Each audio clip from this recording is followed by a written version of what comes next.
Hello students, good morning. I am Sangeeta Mansukhani and this is the video number 38, and in this video I will be explain topic transition metal form compounds, complex compounds, interstitial compounds and alloy. So in the last video I already discussed about complex compounds. So in this video I will be explain interstitial compounds and alloy. This topic related from chapter number 8, D and F block elements. So let us start. Interstitial compounds.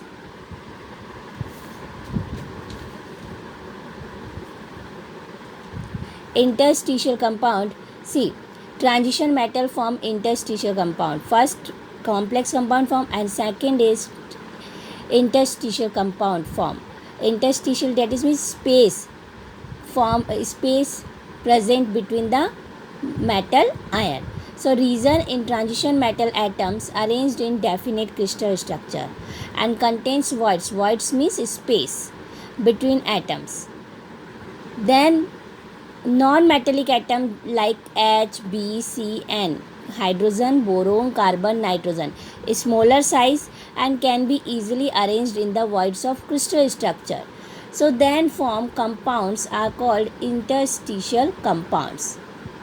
Okay, transition metal as a definite shape structure, but in transition metal present voids, and in this void arranged non-metallic atoms H, B, C and any smaller size of atom arranged in the voids of the transition metal ion. So then form compounds are called interstitial compound. Okay, non-metallic atoms hydrogen, boron, carbon, nitrogen, smaller size, can be easily arranged in the voids of the crystal structure of the transition metal, then form compounds. It is called interstitial compound. Then properties of interstitial compound. First is chemical bond is not formed between metal and non-metal, so cannot be represented by definite chemical formula. Okay, so interstitial compound have no any chemical formula because no bonding between metal and non-metal. Then non-stoichiometry and non-proportionate in nature. Example like vanadium metal. So in between in crystal structure in voids hydrogen arranged.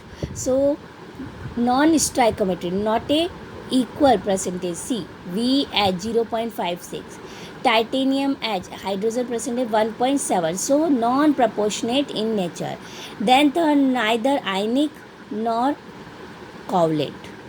Then interstitial compounds classify on the basis of non-metal arranged in voids. First is, if any metal ion contain hydrogen atom, so it is known as hydrides interstitial compounds.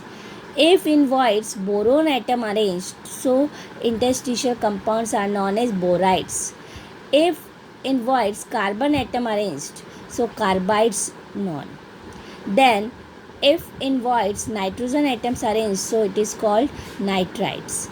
So remarkable change in properties of metals. First is small size of non-metal atom attract free electrons of metal bond.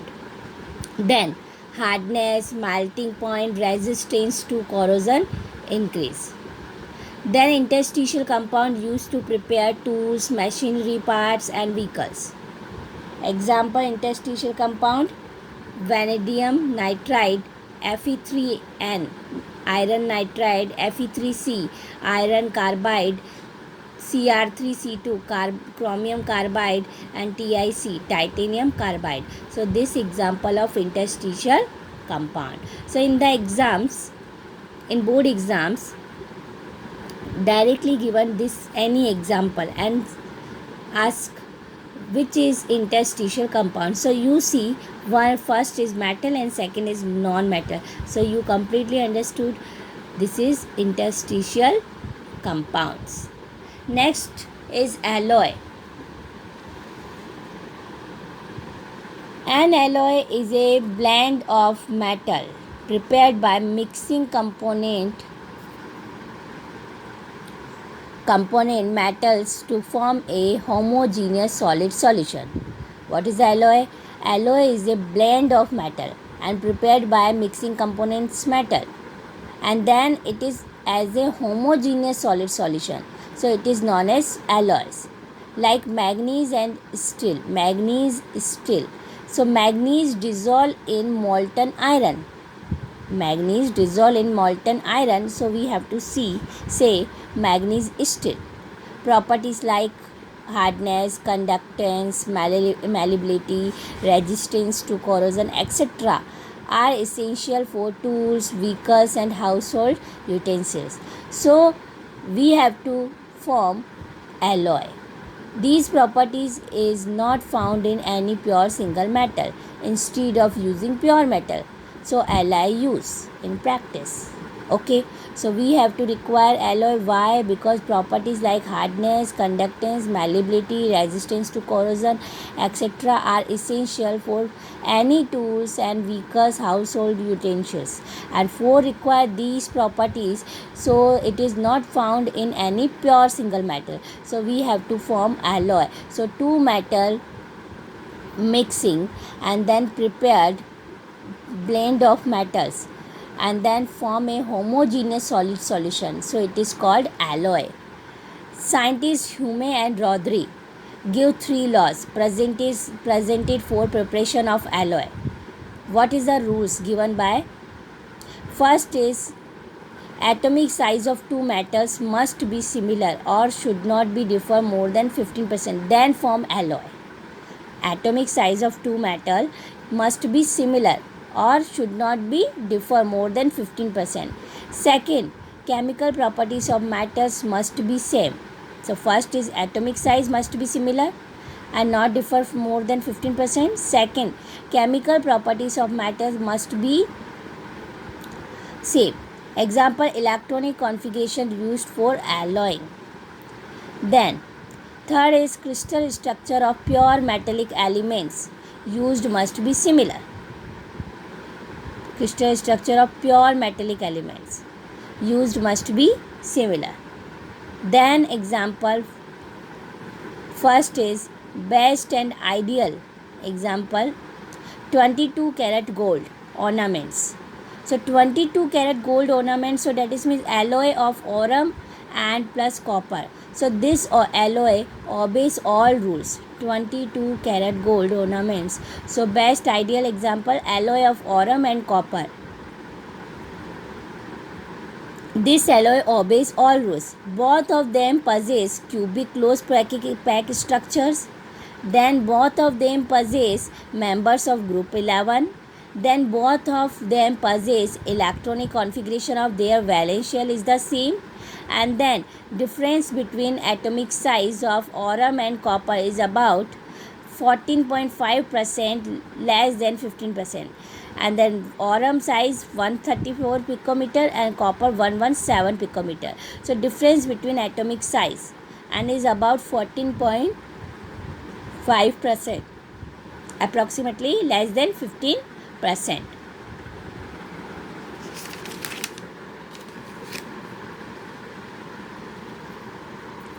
Transition metal form a large number of alloys. Large number of alloys, that is means difference in atomic size of transition metal. So like chromium, manganese, iron, cobalt, nickel, copper is less than 2%. Difference in atomic size. So less difference in their electronic configuration. So crystalline structures are similar. And then also in industries alloy of transition metal with non-transition metal. So in industry also alloy of transition metal with non-transition metal. So transition metal form a large number of alloys. So first is difference in atomic size. Second is less difference in their electronic configuration. Next, crystalline structure are similar. And then transition metal mixed with non-transition metal. Then example, you have to see alloy with components, then it's see properties and uses. First example, you see alloy with components. Amalgam alloy, that is means Hg alloy. In this alloy, mercury, silver, tin, copper and zinc and percentage given. Mercury 50%, silver 35%, tin 12%, copper 3% and zinc 0.2%. So this amalgam alloy, silver filling, we have to say silver filling, otherwise we have to say modern dental amalgam. And properties of this amalgam alloy, these metals mixed before filling, when mixed it is soft, and this soft alloy fill in tooth cavity after it hard and does not expand, and uses fill the tooth cavity. So we have to use this amalgam alloy in tooth cavity. Second example, alloy is stainless steel. Stainless steel, iron 70%, chromium 20% and nickel 10%. So no effect of air, water, alkali and does not get rusted, and its use is preparation of utensils, blades, surgical instruments. Then third, brass alloy, it is very important and maximum in board exams, brass and bronze percentage asking. So brass, copper 70% and zinc 30%, and its property ductile, hard, corrosion resistant and can be shaped easily, and its used in cooking vessels, machine and musical parts form. Then next alloy, bronze, in bronze copper 90% and tin 10%, and it is more strong and its corrosion resistance very increase. So preparation of statues and coins, we have to use bronze, and but in cooking vessel we have to use brass. Next, it is very important, nitinol means titanium, Ti and Ni. See, both present in name, Ti titanium and Ni nickel. Titanium 45% and nickel 55%. So its properties, marvelous properties of memory, light in weight and strong resistant corrosion. Light in weight and strong resist corrosion. And its use is riveting and useful in space research. So it is very important because useful in space research. Next example, 6 number, cupronickel. Cupronickel, two types, category percentage wise divided. First is copper 75-85%, so nickel 15 to 25%. So second, copper 50 to 55%, so nickel 45 to 50%. So both property are different. First is this, according to this percentage, is strong and corrosion resistant, and second is more electrical resistance. So first is used in preparation of currencies, coins, and second is preparation of electrical resistance wires. 7, German silver, and German silver, it is very important because it is formed by 3 transition metal, nickel, zinc and copper. So nickel is 40 to 50%, zinc 25 to 30% and copper 25 to 30%. And 3 of possess shining as a silver. Nickel, zinc and copper alloy, mixed alloy, possess shining as a silver. So German silver, and its use preparation of household vessels, art models and resistant wire, and its most use is resistant wires. Then last, nichrome, and nichrome, nickel 60% and chromium 40%. In the name, nickel 60% and chromium 40%. Nichrome, and its property is electrical resistance is very high. So electrical resistance very high, so its use is in electrical heaters, furnace and electrical resistance wire. So it is most important use. So this is 8th example in your course, so please properly learn, because in NEET exam also 1 marks questions, NEET exam in a MCQ also asking, and board exams sometime asking which like German silver, so it is alloy, so percentage asking, otherwise ask which metal in German silver. So please, this 8th example, so please learn. Then which alloy used for preparation of electrical resistance wire? So you learn this way, CGN, electrical resistant wire. So CGN, C copper, G German used for preparation of electrical resistance wire, CGN. C cupronickel, G German silver, and N nichrome. So which alloy, not it say which one alloy, which metal.